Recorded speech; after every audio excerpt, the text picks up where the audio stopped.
시청자 여러분 안녕하십니까? 예, 황태순 정치평론가의 품격 독설 이름을 그래 붙였습니다. 그렇게 마음에 붙였어요? 혹시 안 드시면 아, 좋습니다. 예. 품격 있는 뭐 예. 독설은 몰라. 독설이라는 게 뭐 나쁜 뜻의 의미는 아니죠. 요즘은 옛날에는 독설이라면 남한테 이렇게 나쁜 이야기를 하지만 해코지한다던가. 지금은 정론을 워낙 이야기하는 사람이 없으니까 예. 시대가 하수상하니 그냥 이렇게 예. 이 정론을 이야기해도 독설인데 근데 다른 독설과는 좀 차원이 다른 아유, 감사합니다. 수준이 있으니까 품격 독설. 감사합니다. 예. 자, 이 문재인 정부가 이 국민을 상대로 해서 이제 이거 여론 정치를 한다. 네. 그래서 겉으로는 굉장히 소탈하고 예.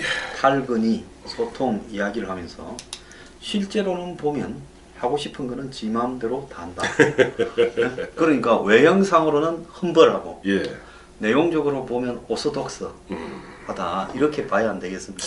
그렇죠. 이제 오늘 마침 보니까 오늘 날이 무척 더우네요. 예. 32도라 그럽니다. 30. 오늘 재난 무슨 뭐 국민안전처에서 예. 오늘 뭐 한 2시대만 32도 된다고 그러는데 사실 오늘 오고 전에 국민들의 혈압을 더 올리는 사건이 하나 있었죠. 예. 그 안경환 법무부 장관 후보자 한 11시경 한 10시 반경이었나요? 아까 11시경쯤 됐군요. 예. 11시경에 이제 긴급 뭐 기자 회견한다 그래서 나와서 무슨 말씀을 하시나 저는 그래도 행여 기대해 본 게 있었어요. 아이고 제가 참 어느 시절에 젊은 시절에 이게 잘못 살아왔고 어떻게 보면 임명권자인 지명권자인 인사권자인 대통령께 누를 끼치고 또 국민들의 큰 상심을 드려서 죄송합니다.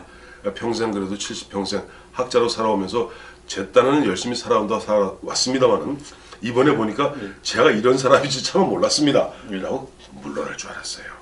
그런데 그게 아니라 네. 그냥 몰래 본인 신고한 거 평생 후회는 하는데 기회를 주면 검찰 개혁을 하겠다. 그 이유를 보고 검찰들이 말입니다. 검사들이 웃지 않을까요?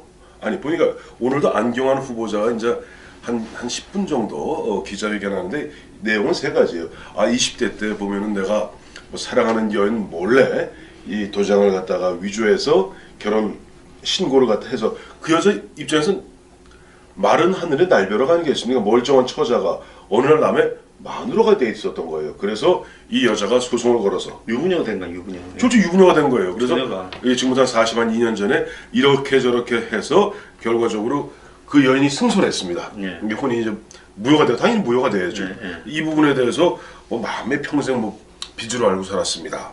두 번째, 요즘 보니까 이제 안경환 후보자 아들 문제가 계속 나오고 있죠. 예, 그 뭐 유명한 외고죠. 예. 외고 나와서 그 외고에서도 보니까 최근에도 그 비슷한 사례가 있었다고 그래요. 예. 그 외고에서 어느 남학생 고등학교 3학년 학생이 좀 눈이 안 좋았던 모양이죠. 그래서 화장실에 휴지가 떨어져서 그 본인 주장 그래요.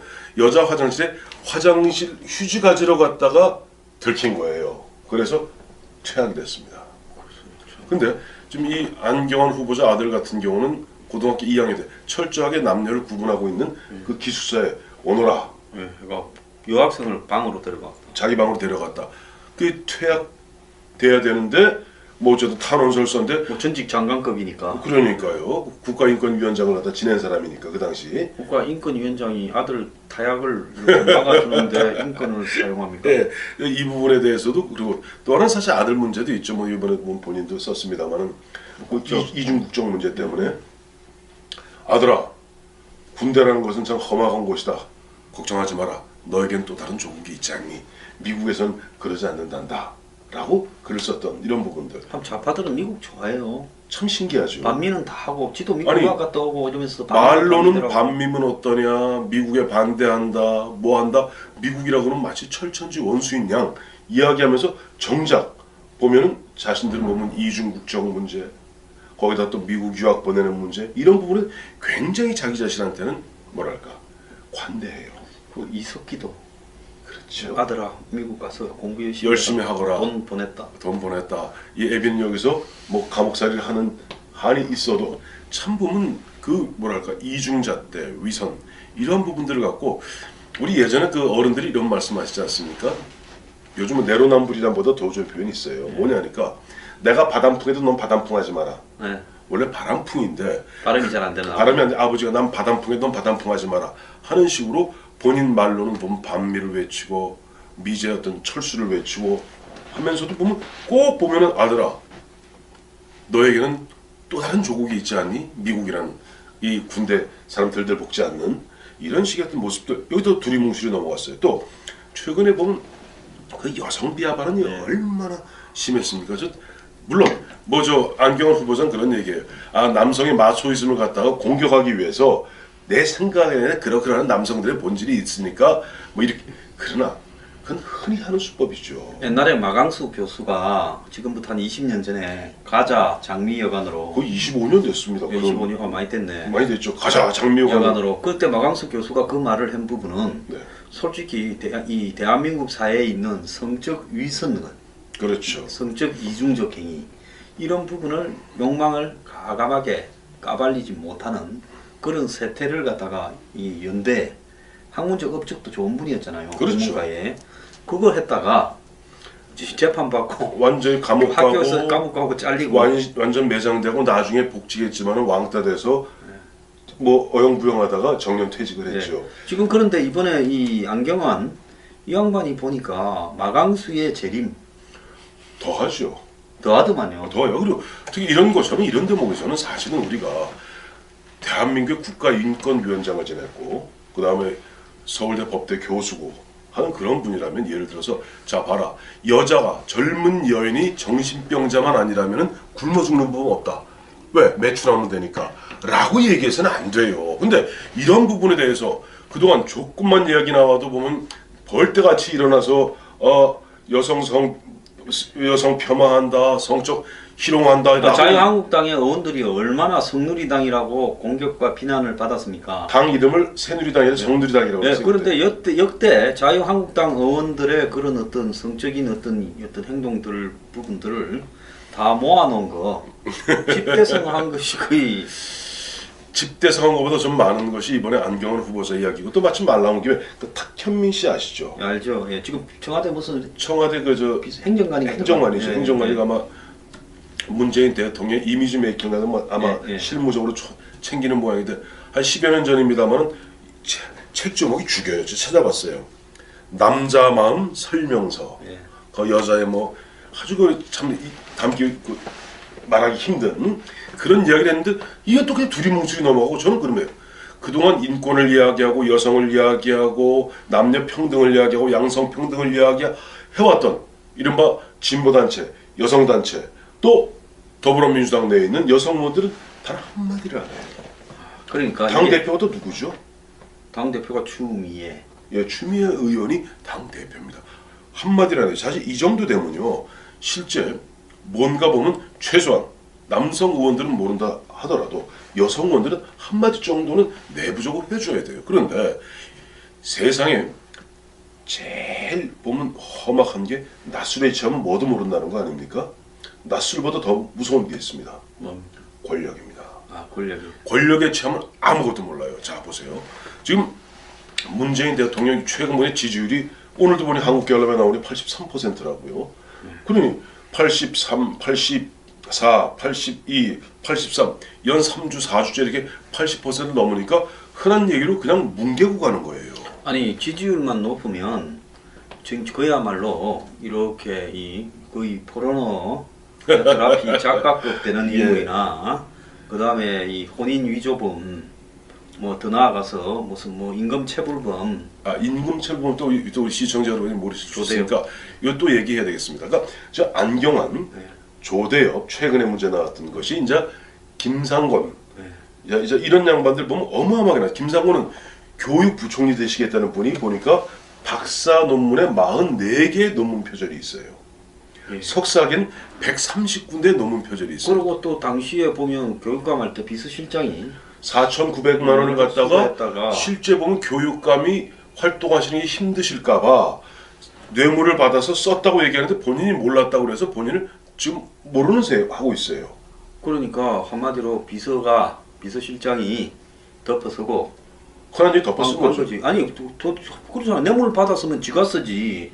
지가 안 쓰고 놔놓고 그거 갖다가 교육감 경비로 썼다고 썼다. 하면 그거야말로 이게 우리 흔히 쓰는 사람이 가야지 받은 사람은 전달자지요. 합리적 의심이라고 그래요. 예. 합리적 의심. 그다음에 또 하나 아까 조대엽 그 조대엽 일반 노동부 네. 장관 후보자 같은 경우는 우선 크게 두 가지 문제가 있죠. 아니 음주운전이 사실은 문재인 대통령 말씀이 이런 5대 비리, 뭐 병역 면탈 등등등 5대 비리보다 더한 것이 이른바 정치자금법 위반이라든가 예. 음주운전이라고 그랬어요. 예.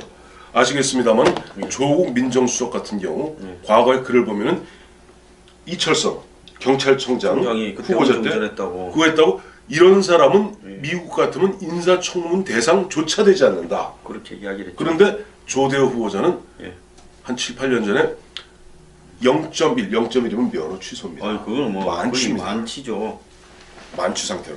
대학 내에서 고려대학 내에서 난리 치는 거예요. 아니 뭐 학생 데모하는 거 그거 가서 좀 농성하는데 그거 격려하러 갔다고 왜 학생들을 파느냐. 그러면 그 음주운전 소주를 한 병 먹어서 0.1이 넘게 먹었으면 당연히 대리운전을 붙이거나 아니면 택시를 타고 가면 될 일이지. 그럼요. 더한 문제가 생겼죠. 자 고용노동부 장관이 예. 보니까 조대엽 교수가 네. 보니까 이름이 뭐죠? 무슨 뭐 방송이던데. 그 한국 여론방송. 한국 저는 여- 그게 출연료 때였어요. 아 그랬었습니까? 아 그 한국 여론방송이라는 그게 있는데 예. 거기에 사실상 지분이 예.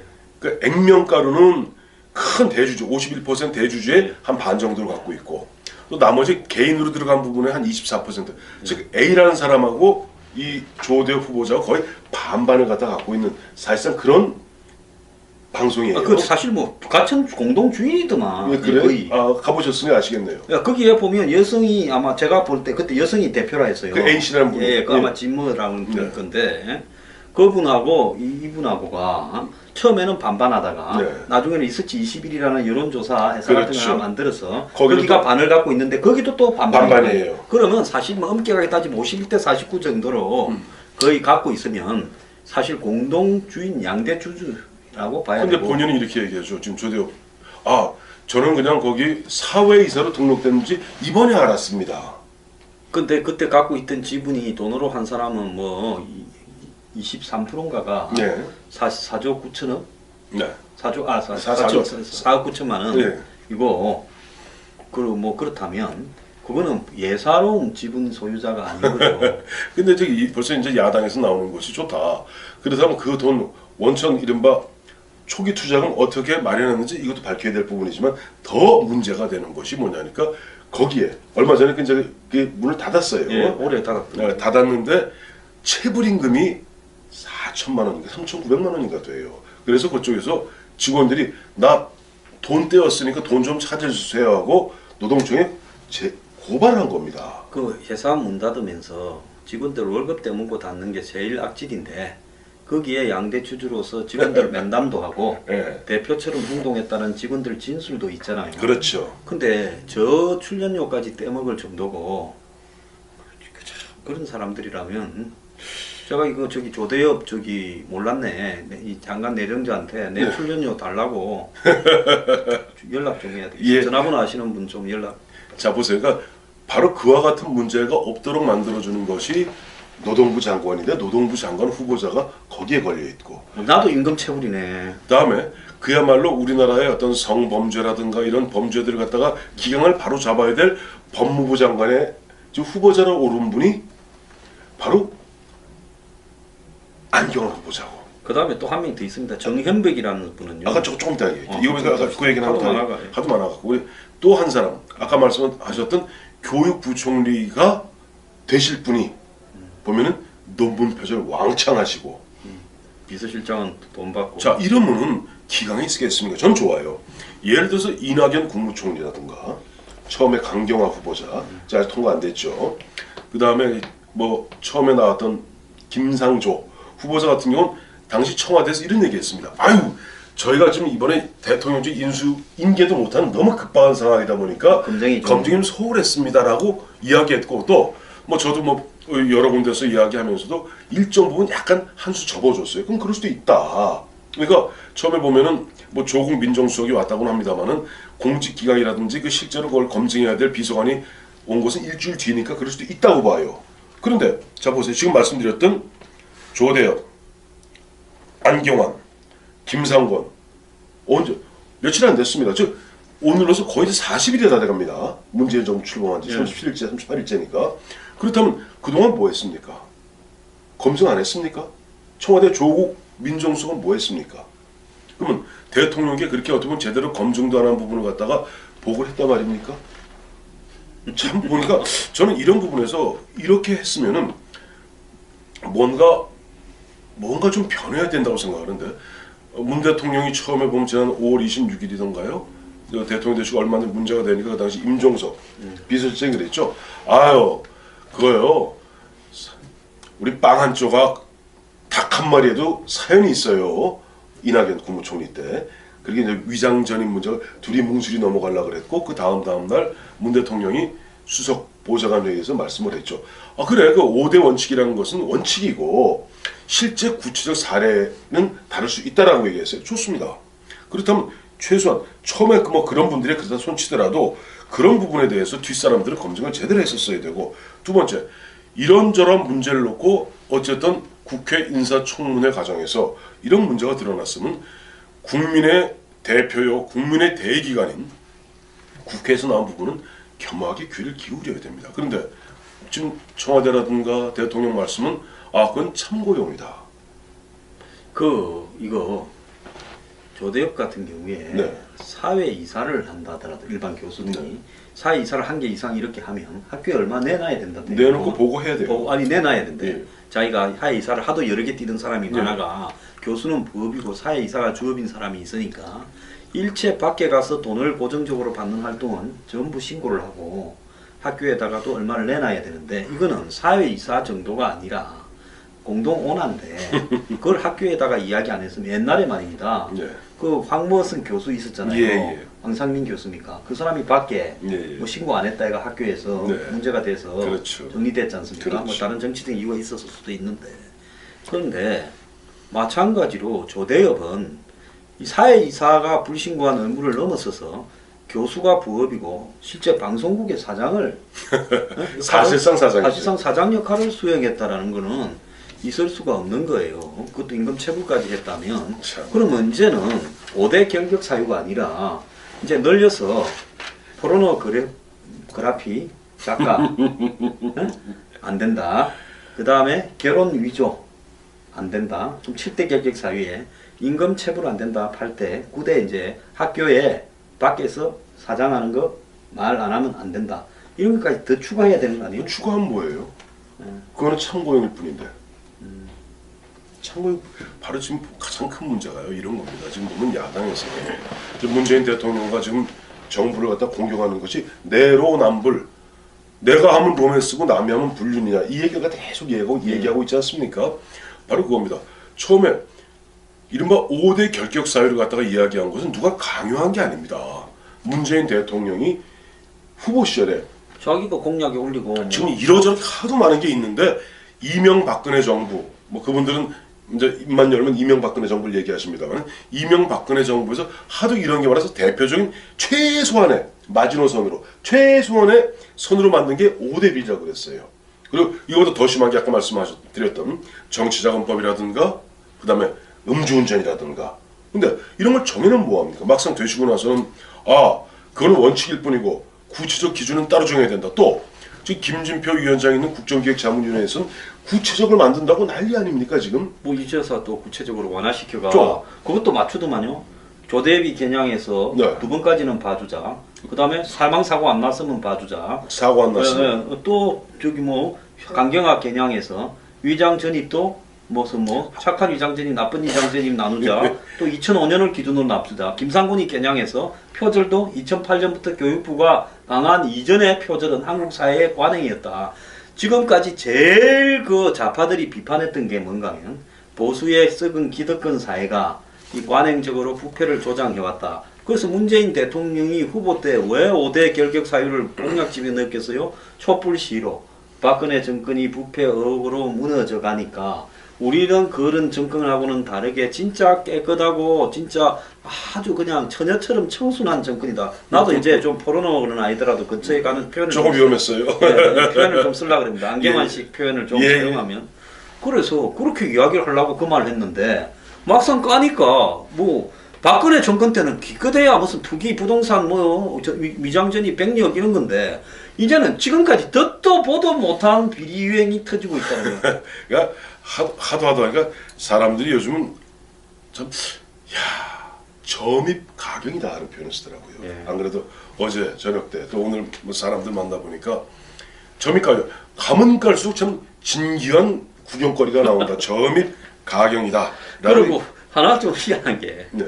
여태까지 위장 전입도 친지나 친척 집으로 옮긴 위장 전입이었는데 학교 사택으로 옮긴 위장 전입을 아무 문제가 없다라고 넘어가는데 그러니까요. 저기 저 위장 전입을 하려 그러면 환경농가님 아니 아무 주소나 내가 옮기면 위장 전입이 되는 거 아니잖아요. 아니죠. 그 주소의 주인의 동의를 얻어야죠. 내야 되는 거 아닙니까? 그렇죠. 이거 무단 만약에 남의 아무데나 쑥쑥 넣으면 그게 무단 점거지 이게 뭐 위장 전입입니까? 자, 근데 저는 그래요. 이런 부분에 있어서도 대통령께서도 보면은 어제 오늘 강경화 이제 보면 내일 17일까지 재송부에다오 아니면 강행하겠다는 거 아니에요?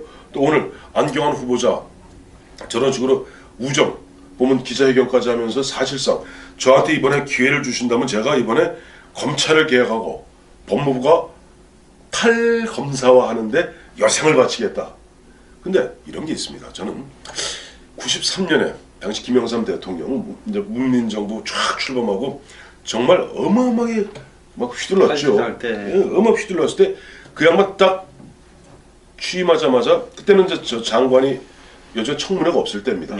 예. 박기태 법무부 장관을 비롯해서 박양실 뭐 당시 보건복지부 장관 등 장관을 시켰고 서울시장도 그때는 이제 임명직이었으니까 김상철 변호사를 서울시장을 시켰어요. 근데 이분들이 다 보면 무슨 뭐 위장전입이다, 자녀들의 학교 부정 입학 이런 문제가 딱 들어왔는데 바로 그 다음날 짜놨어요. 아 그렇죠, 다. 바로 그 다음날 짜면서 김영삼 대통령 돌아가셨습니다만은 이분이 이제 나중에 퇴임하시고 난 다음에 본인이 쓴 김영삼 회고록에 이런 대목이 있어요. 무릇 국민들에게 개혁을 약속한 사람이라면 개혁의 거울 위에 자기 모습이 어떻게 비춰지는가를 먼저 봐야 된다.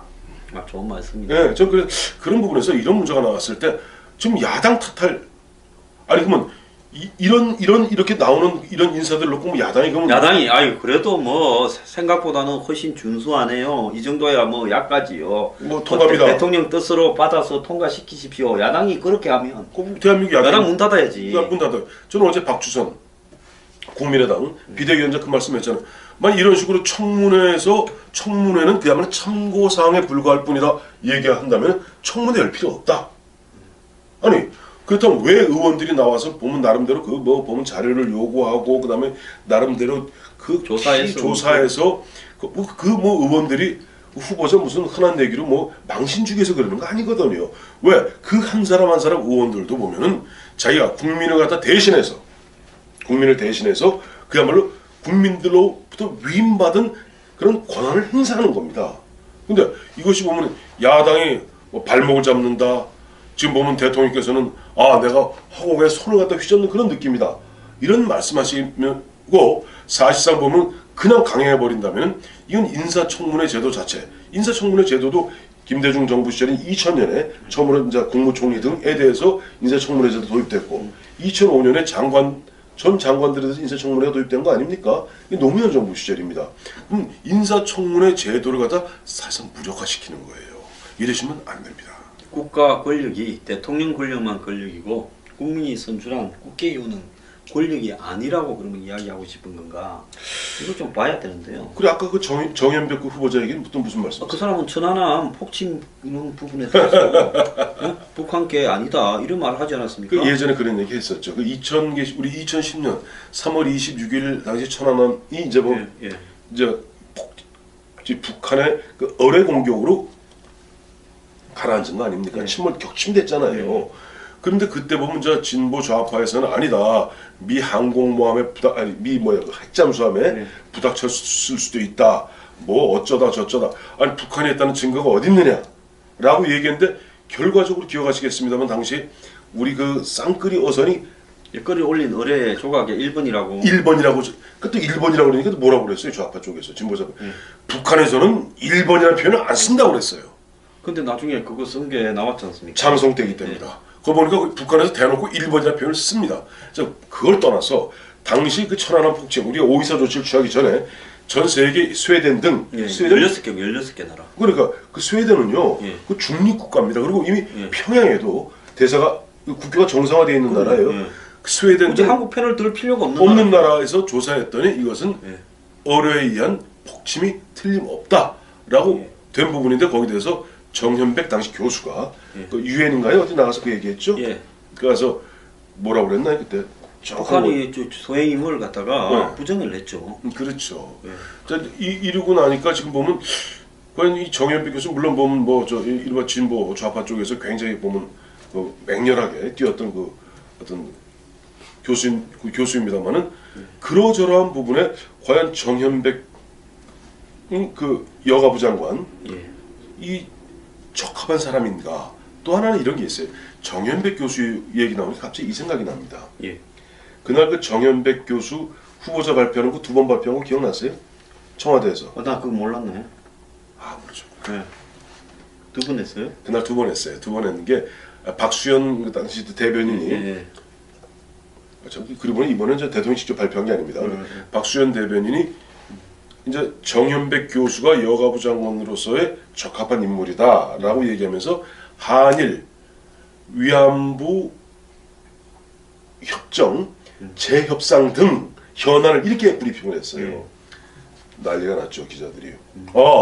그러면 문재인 정부에서는 이른바 지난 2015년 12월 28일 날 당시 한일 간에 맺었던 한일 위안부 예. 그러니까 한일 위안부 할머니들에 대한 그 예. 협정을 재협상하려는구나. 이것이 방침이로구나 하고 난리가 났어요. 예. 근데 한 40분 만에 아이고 다시 할 테니까 다시 기자님들 다시 와서 다시 한번 찍어주세요. 그걸 통으로 드러내고 그걸 발표를 했습니다. 왜냐하면 전 이걸 보면서 이는 두 가지 중에 하나다. 예. 물론 당시 이제 박수현 대변인 등의 설명은 뭐냐니까 그 예. 인사수석실에서 온 자료를 그냥 읽었을 뿐이다. 라고 얘기하는데 예. 그러면 스크린 필터링 기능이 없었다는 거예요. 왜냐하니까 마침 그 당시에 일본에서 우리 특사고 일본 특사가 와서 지금 문재인 대통령하고 만나고 뭐 이런 때 아니었어요. 그죠? 그때 문 대통령이 말씀하시기를 우리가 보면 우리 국민 상당수가 감성적 정서적으로 받아들이지 못하고는 있으나 이것이 걸림돌이 되지 않고 라고 이렇게 말씀을 했어요. 유연하게 이야기를 나름 했죠. 굉장히 유연하게 얘기했어요. 그리고 그 다음날 청와대에서 발표하는데 자 여기 정현백 사실 엄밀하게 얘기하면 여성가족부 장관이 한일 위안부 할머니 협정을 갖다가 말할 필요가 없는 거죠. 하는 게 아니에요. 그건 어떻게 보면 외교부가 하는 건데도 불구하고 그 얘기를 넣었어요. 그리고 그걸 40분 만에 다시 또 걸러냈습니다.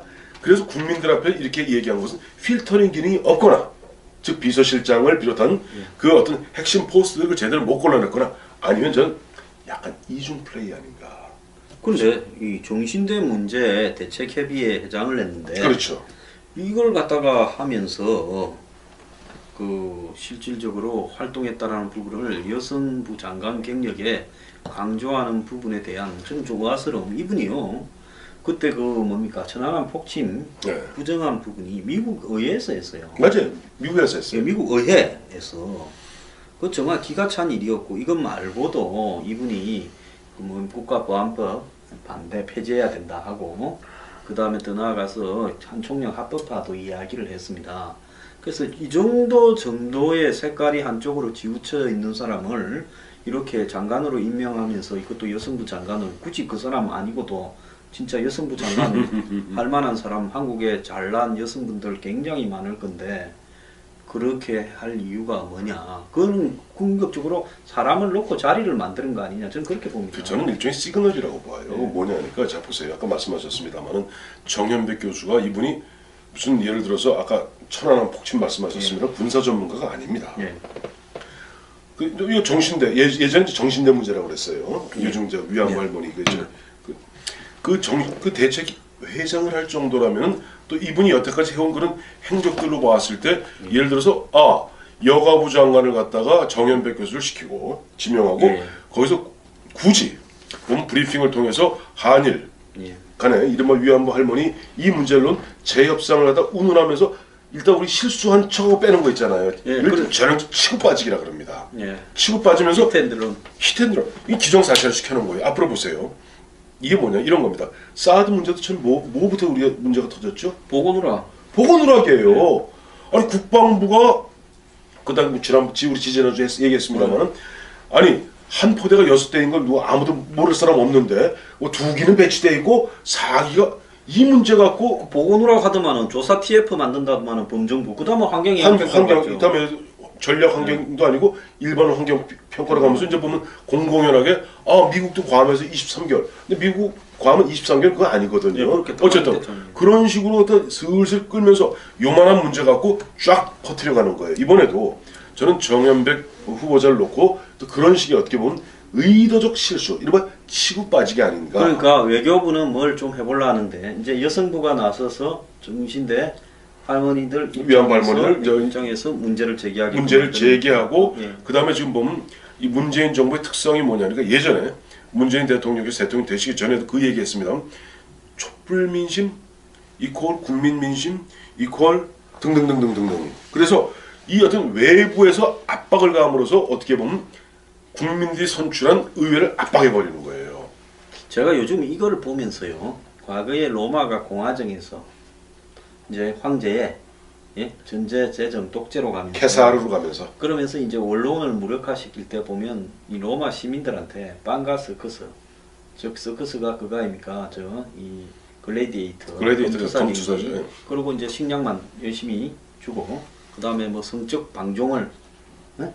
이렇게 허용하고 그 주로 제일 잘하는 사람 누굽니까? 바로 그게 줄리어스 시서 예. 케사르예요. 케사르가 그야말로 아까 말씀한 빵 얘기했잖아요. 그 보면 그야말로 빵을 나눠주고 예전 로마라는 영화 드라마 있었어요. 예, 롬이라는 게 롬 미드에 나왔던 그 10부작인데 1편 2편인데 보세요. 보면 그 뭐 볼레니우스라고 그 보면 장군단 이제 우리로 얘기하면 한 중대장쯤 되는 예. 그 아주 볼레니우스가 폴로라고 실존 인물입니다. 물론 조금 성격은 다릅니다만 볼레니우스가 폴로라는 사람을 통해서 이제 서커스라는 거예요. 검투사도 하고 그러면서 국민들의 이 시민들의 마음을 사는 거예요. 그래서 평민 출신인 볼레니우스를 갖다 원론에 탁 시키면서 거의 뭐랄까 막 그러니까 개망신을 줘버리는 거예요. 아니 이렇게 하면서 기존의 귀족원들을 갖다 개망신을 주는 거예요. 그러면서 무력화시키는 과정입니다. 그래서 저는 그래요. 이제 아까도 굉장히 중요한 포인트를 말씀하셨는데 예를 들어서 위안부 할머니 문제는 이미 외교적으로 끝난 얘기가 돼버리고 말았거든요.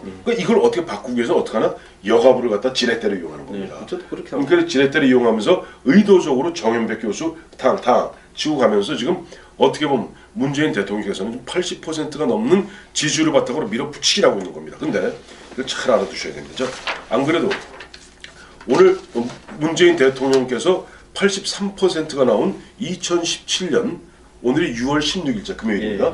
이 한국갤럽 조사인데 이거 한번 읽어드릴게요. 이 한미 양국은 주한미군의 고고도 미사일 사드 한반도 배치를 추진 중입니다. 귀하는 사드의 한반도 배치에 찬성하십니까? 반대하십니까? 이번 주 찬성합니다가 53%, 예. 반대합니다 32%입니다. 찬성이 훨씬 많네요. 훨씬 많죠. 예. 그러면 여론조사를 갖다가 어떻게 보면 금과 옥조 같이 말씀하시는 분들이라면 이 사드 배치해야 되는 겁니다.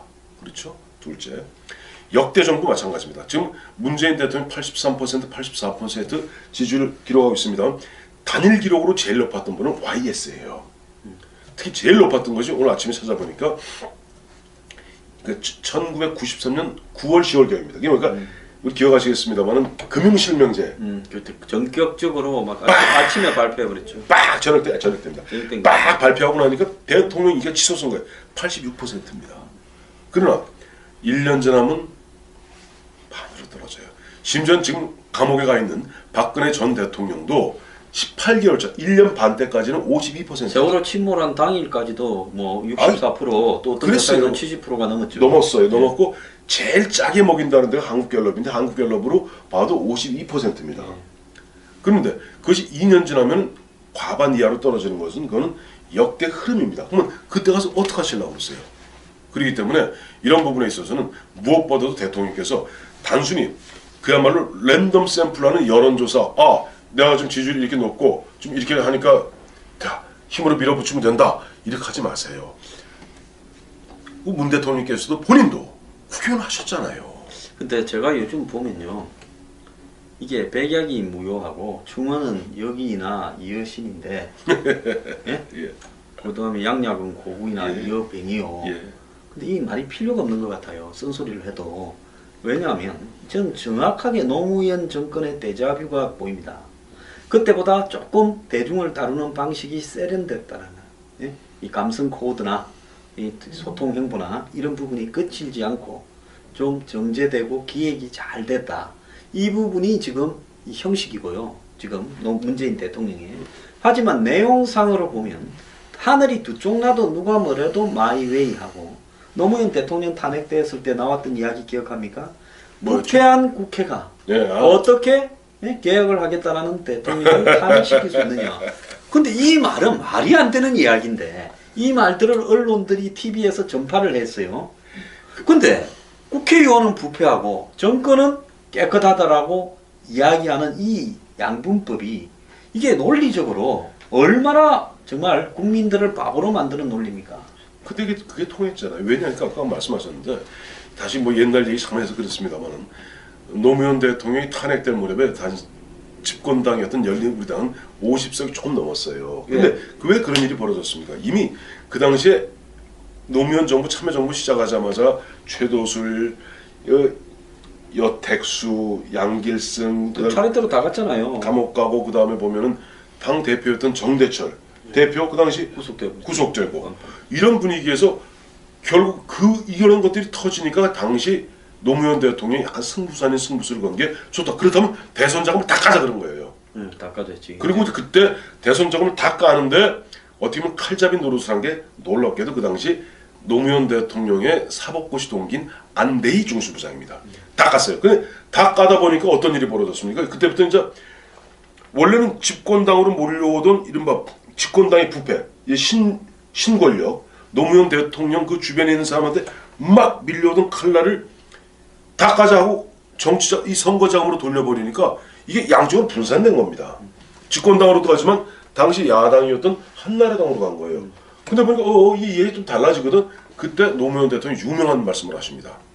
내가 당시 대선 당시에 물론 뭐 좀 이런 불법 대선 자금 쓰긴 썼다. 그러나 내가 이걸 10분의 1이 넘는다면은, 내가 이회창 후보의 10분의 1을 넘게 썼다면 내가 대통령을 그만두겠다고 그랬어요. 검찰에 가이드라인 준 거예요. 근데 결국 가이드라인을 줬음에도 불구하고 나중에 까니까 얼마? 7분의 1까지 줄였어요. 그런데 중요한 건 뭔가 하면 대선 자금하고 사실 노무현 대통령은 당선 가능성은 없다가 단일화 이후에 급속도로 올라왔기 때문에 주고 싶은 사람도 못 줘가 이제 당선이 되고 난 이후에 당선 축하금으로 많은 돈들이 갔다. 그런 게 유종필이가 하는 입을 닫고 있어도 물이 들어오는데 입을 열고 있었으니 얼마나 쏟아졌겠느냐. 아까 말한 깜빵 간 사람들 중에 최도수리니 뭐니 보면 노무현 대통령 자녀가 결혼한다고 뭐 재벌에서 뭐 10억 그것도 그 배달꾼들한테 또 10% 떼먹으라고 주고 준 것도 중간에서 삥 당했다가 자, 그러니까 다시 그 얘기, 여기에서 아까 말씀하셨던 부패한 국회가 개혁을 추진하는 정부를 공격했다는 그 2003년, 2004년 그 당시의 프레임은 요즘은 보면 사실은 보면 MBC가 굉장히 보면 문재인 정부로부터 굉장히 호되게 당하고 있습니다만, 또 그때 2004년만 해도 MBC는 굉장히 그쪽하고 가까웠어요. 나팔수 아니었어요. 그렇죠. 그래서 그런 이야기를 갖다가 MBC, 다음에 또 KBS가 주도적으로 그런 환경을 만들었고 뭐 그랬는데 어쨌든 그렇습니다. 다시 이제 돌아와서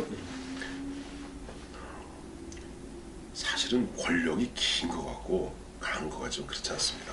우리가 보면 이미 우리가 5년 단임제 대통령제에서 다 봐왔잖아요. 그리고 실제 보면 지금 문재인 정부 죄송합니다만 여소야됩니다. 그리고 아무리 국회를 무력화시키려 해도, 심지어는 얼마 전에 송영길 의원이 그런 말씀하셨죠. 내각 책임자 같으면은 국회 해산감이다.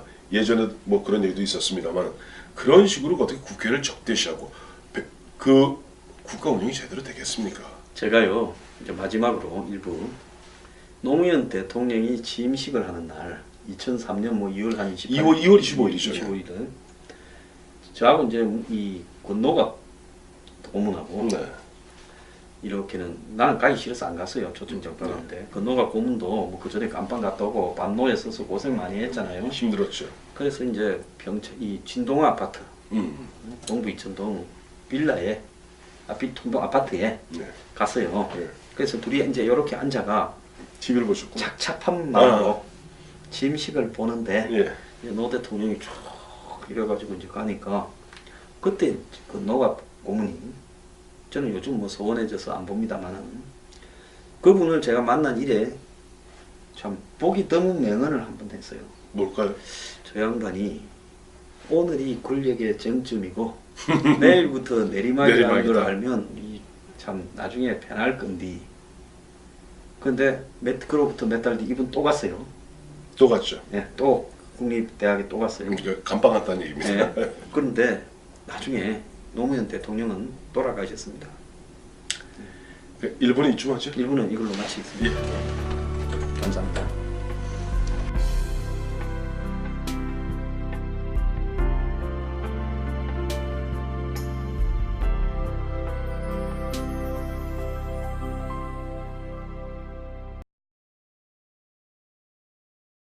그래? 거의. 아, 가보셨으니 아시겠네요. 야, 거기에 보면 여성이 아마 제가 볼 때 그때 여성이 대표라 했어요. 그 A씨라는 분이. 예, 그 예. 아마 진모라는 분일 네. 건데 그분하고 이분하고가 처음에는 반반하다가 네. 나중에는 이스치 21이라는 여론조사 회사 같은 거 그렇죠. 하나 만들어서 거기도 거기가 또 반을 갖고 있는데 거기도 또 반반이에요. 그러면 사실 뭐 엄격하게 따지면 51대 49 정도로 거의 갖고 있으면 사실 공동주인 양대주주라고 봐야 근데 되고. 본인은 이렇게 얘기하죠. 지금 조대호. 저는 그냥 거기 사회이사로 등록됐는지 이번에 알았습니다.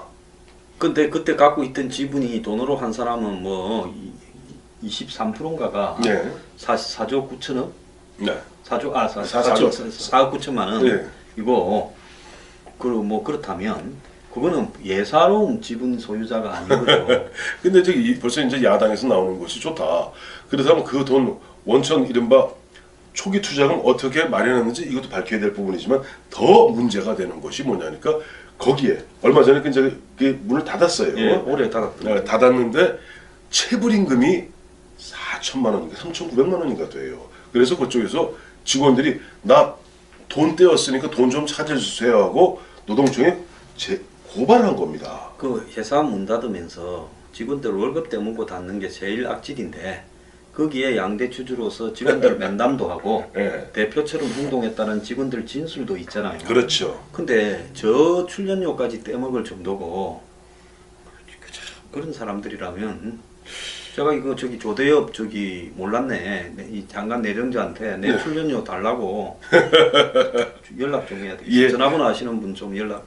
자 보세요. 그러니까 바로 그와 같은 문제가 없도록 만들어주는 것이 노동부 장관인데 노동부 장관 후보자가 거기에 걸려 있고 나도 임금 체불이네. 그다음에 그야말로 우리나라의 어떤 성범죄라든가 이런 범죄들을 갖다가 기강을 바로 잡아야 될 법무부 장관의 지금 후보자로 오른 분이 바로 안경환 후보자고. 그 다음에 또 한 명 더 있습니다. 정현백이라는 분은요. 아까 조금 이따 얘기했죠. 이거 보니까 아까 그 얘기는 하도 많아가. 하도 많아갖고 우리 또 한 사람 아까 말씀하셨던 교육부총리가 되실 분이 보면은 논문 표절 왕창 하시고 비서실장은 돈 받고. 자 이런 분은 기강이 있겠습니까? 전 좋아요. 예를 들어서 이낙연 국무총리라든가 처음에 강경화 후보자 잘 통과 안 됐죠.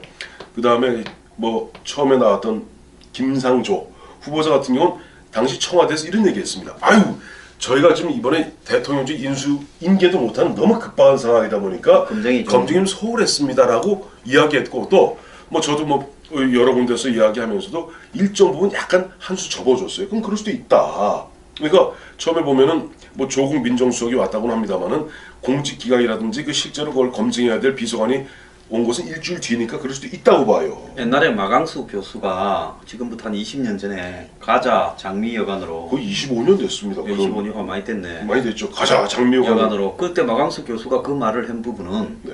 솔직히 이 대한민국 사회에 있는 성적 위선은 그렇죠. 성적 이중적 행위 이런 부분을 욕망을 과감하게 까발리지 못하는 그런 세태를 갖다가 이 연대 학문적 업적도 좋은 분이었잖아요. 그렇죠. 전문가에 그거 했다가 재판 받고 완전히 감옥 가고 학교에서 감옥 가고 잘리고 완전 매장되고 나중에 복직했지만은 왕따 돼서 뭐 어영부영하다가 정년 퇴직을 했죠. 네. 지금 그런데 이번에 이 안경환 이 양반이 보니까 마강수의 재림 더하죠. 더하더만요. 더요. 그리고 특히 이런 것처럼 이런 대목에서는 사실은 우리가 대한민국 국가인권위원장을 지냈고 그 다음에 서울대 법대 교수고 하는 그런 분이라면 예를 들어서 자 봐라 여자가 젊은 여인이 정신병자만 아니라면 굶어 죽는 부분 없다. 왜? 매출하면 되니까 라고 얘기해서는 안 돼요. 근데 이런 부분에 대해서 그동안 조금만 이야기 나와도 보면 벌떼같이 일어나서 여성 폄하한다, 성적 희롱한다. 그러니까 자유한국당의 의원들이 얼마나 성누리당이라고 공격과 비난을 받았습니까? 당 이름을 새누리당에서 정누리당이라고 네, 했어요. 그런데 역대 자유한국당 의원들의 그런 어떤 성적인 어떤 행동들 부분들을 다 모아놓은 거 집대성한 것이 거의 집대성한 것보다 좀 많은 것이 이번에 안경원 후보자 이야기고 또 마침 말 나온 김에 그 탁현민 씨 아시죠? 알죠. 예, 지금 청와대 무슨 청와대 그저 행정관이죠. 행정관이죠. 예, 행정관이가 아마 문재인 대통령 이미지 메이킹하는 아마 예, 예. 실무적으로 챙기는 모양인데 한 10여 년 전입니다만은 책 제목이 죽여요. 제가 찾아봤어요. 남자 마음 설명서. 예. 그 여자의 뭐 아주 그참 담기 말하기 힘든 그런 이야기를 했는데 이게 또 그냥 둘이 뭉술이 넘어가고 저는 그러면 그동안 인권을 이야기하고 여성을 이야기하고 남녀 평등을 이야기하고 양성 평등을 이야기해왔던 이른바 진보단체, 여성단체 또 더불어민주당 내에 있는 여성원들은 단 한마디를 안 해요. 그러니까 당대표가 또 누구죠? 당대표가 추미애. 예, 추미애 의원이 당대표입니다. 한마디를 안 해요. 사실 이 정도 되면요. 실제 뭔가 보면 최소한 남성 의원들은 모른다 하더라도 여성 의원들은 한마디 정도는 내부적으로 해줘야 돼요. 그런데 세상에 제일 보면 험악한 게 낮술에 취하면 뭐도 모른다는 거 아닙니까? 낮술보다 더 무서운 게 있습니다. 권력입니다. 아, 권력이. 권력에 취하면 아무것도 몰라요. 자 보세요. 지금 문재인 대통령 최근에 지지율이 오늘도 보니 한국갤럽에 나오니 83%라고요. 그러니 83, 84, 82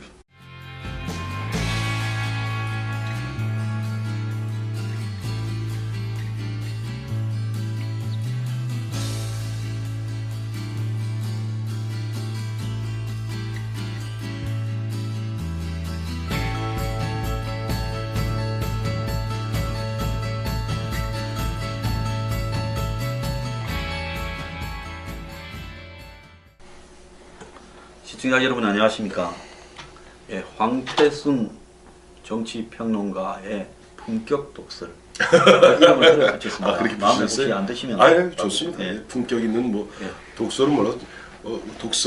독설이라는 게 뭐 나쁜 뜻의 의미는 아니죠. 요즘은 옛날에는 독설이라면 남한테 이렇게 나쁜 이야기를 하지만 보지한다던가. 지금은 정론을 워낙 이야기하는 사람이 없으니까 예. 시대가 하수상하니 그냥 이렇게 예. 이 정론을 이야기해도 독설인데 근데 다른 독설과는 좀 차원이 다른 아유 수준이 감사합니다. 있으니까 품격 독설. 감사합니다.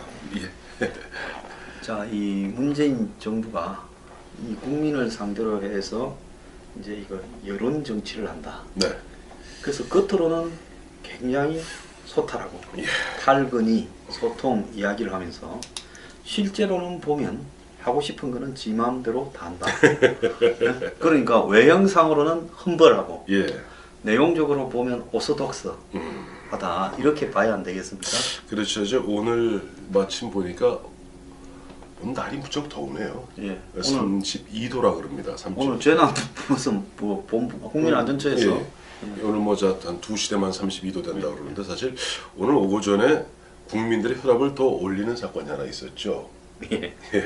그 안경환 법무부 장관 후보자 한 11시경 한 10시 반경이었나요? 아까 11시경쯤 됐군요. 예. 11시경에 이제 긴급 뭐 기자 회견한다 그래서 나와서 무슨 말씀을 하시나 저는 그래서 행여 기대해 본 게 있었어요. 아이고 제가 참 어느 시절에 젊은 시절에 이렇게 잘못 살아왔고 어떻게 보면 임명권자인 지명권자인 인사권자인 대통령께 누를 끼치고 또 국민들의 큰 상심을 드려서 죄송합니다.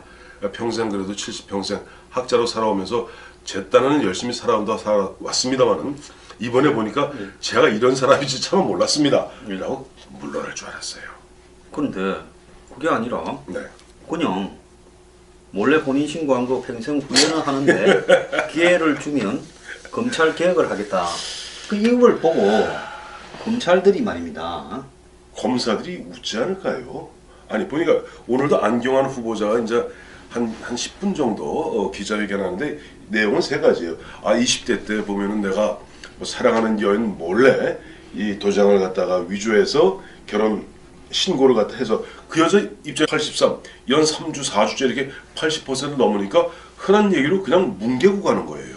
아니 지지율만 높으면 지금 그야말로 이렇게 이 거의 포르노 드라피 작가급 되는 인물이나 그 다음에 이 혼인 위조범 뭐 더 나아가서 무슨 뭐 임금체불범 임금체불범 또 우리 시청자 여러분이 모르시니까 이것도 얘기해야 되겠습니다. 그러니까 저 안경환, 조대엽 최근에 문제 나왔던 것이 이제 김상곤 이제 이런 양반들 보면 어마어마하게 나. 김상곤은 교육부총리 되시겠다는 분이 보니까 박사 논문에 44개의 논문 표절이 있어요. 석사학위는 130군데 논문 표절이 있어요. 그리고 또 당시에 보면 교육감 할 때 비서실장이 4,900만 원을 갖다가 실제 보면 교육감이 활동하시는 게 힘드실까봐 뇌물을 받아서 썼다고 얘기하는데 본인이 몰랐다고 그래서 본인을 지금 모르는 새 하고 있어요. 그러니까 한마디로 비서실장이 덮어서고 그런 얘기 덮어 쓴 거죠. 거지. 아니 그렇잖아. 뇌물을 받았으면 지가 쓰지. 지가 안 쓰고 놔놓고 그거 갖다가 교육감 경비로 썼다고 하면 그거야말로 이게 우리 흔히 쓰는 사람이 가야지. 받은 사람은 전달자지요. 합리적 의심이라고 그래요. 예. 합리적 의심. 그 다음에 또 하나 아까 조대엽 일반 노동부 장관 후보자 같은 경우는 우선 크게 두 가지 문제가 있죠. 아니 음주운전이 사실은 문재인 대통령 말씀이 이런 5대 비리, 뭐 병역 면탈 등등등 5대 비리보다 더한 것이 이른바 정치자금법 위반이라든가 음주운전이라고 그랬어요. 아시겠습니다만 조국 민정수석 같은 경우 과거에 글을 보면은 이철성 경찰청장 후보자 때 그거 했다고 이런 사람은 미국 같으면 인사청문 대상조차 되지 않는다. 그렇게 이야기를 했죠. 그런데 조대호 후보자는 한 7, 8년 전에 0.1이면 면허 취소입니다. 그건 뭐 만취입니다. 만취죠. 만취 상태로. 대학 내에서 고려대학 내에서 난리 치는 거예요. 아니 뭐 학생 데모하는 거 그거 가서 좀 농성하는데 그거 격려하러 갔다고 왜 학생들을 파느냐. 그러면 그 음주운전 소주를 한 병 먹어서 0.1이 넘게 먹었으면 당연히 대리운전을 붙이거나 아니면 택시를 타고 가면 될 일이지. 더한 문제가 생겼죠. 자 고용노동부 장관이 보니까 조대엽 교수가 보니까 이름이 뭐죠? 무슨 뭐 방송이던데. 그 한국 여론방송. 저는 그게 출연료 때였어요. 그랬었습니까? 그 한국 여론방송이라는 그게 있는데 거기에 사실상 지분이 그 액면가로는 큰 대주주 51% 대주주의 한 반 정도를 갖고 있고 또 나머지 개인으로 들어간 부분의 한 24%. 즉 A라는 사람하고 이 조대엽 후보자가 거의 반반을 갖다 갖고 있는 사실상 그런 방송이에요. 그 사실 뭐 같은 공동 주인이더만. 그래서 마른 하늘에 날벼락 아니겠습니까? 멀쩡한 처자가 어느 날 남의 마누라가 돼 있었던 거예요. 그래서 이 여자가 소송을 걸어서 유부녀가 된 거야, 유부녀. 솔직히 유부녀가 된 거예요. 그래서 유부녀가. 지금부터 40한 2년 전에 이렇게 저렇게 해서 결과적으로 그 여인이 승소했습니다. 이게 혼인이 이제 무효가 되고 당연히 무효가 돼야죠. 이 부분에 대해서 뭐 마음의 평생 뭐 빚으로 알고 살았습니다. 두 번째, 요즘 보니까 이제 안경환 후보자 아들 문제가 계속 나오고 있죠. 그 뭐 유명한 외고죠.